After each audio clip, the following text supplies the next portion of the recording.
Hello guys, welcome back to my channel. আজকে একটা খুব সিম্পল রেসিপি তোমাদের সাথে শেয়ার করবো, চিচিঙ্গে আলু বাটি চচ্চড়ি, যেটা ভীষণ ইজি করা। চিচিঙ্গে আর আলুটাকে খুব ভালো করে ঝিরিঝিরি করে কেটে নিতে হবে। তারপর একটা পাত্রের মধ্যে তার মধ্যে সমস্ত রকমের মশলা, তেল, নুন, মিষ্টি সমস্ত কিছু একসাথে অ্যাড করে ভালো করে সমস্ত কিছু একসাথে মিক্স করে নিতে হবে।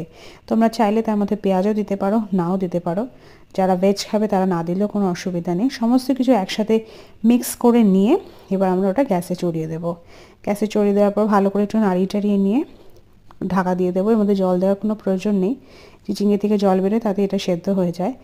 এবার ঢাকা দিয়ে কিছুক্ষণ রাখার পর বারবার ঢাকাটা খুলে দেখবো আর চেক করবো। যখন তরকারিটা ড্রাই হয়ে যাবে সেই সময় আমরা ঢাকাটা খুলে ভালো করে সেটাকে নাড়িয়ে মিক্স করে সমস্ত রকম যা যা যদি কিছু কম বেশি পরিমাণ থাকে সেটা অ্যাড করে নিয়ে ড্রাই করে সেই তরকারিটা আমরা নামিয়ে নেব। এটা তুমি রুটি, পরোটা, ভাত সবের সাথে খেতে পারবে। খুব টেস্টি একটা ডিশ এবং ভাতের সাথে তো খুবই ভালো লাগবে।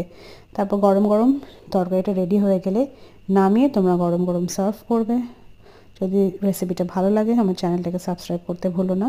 Thank you for watching my video. Tata.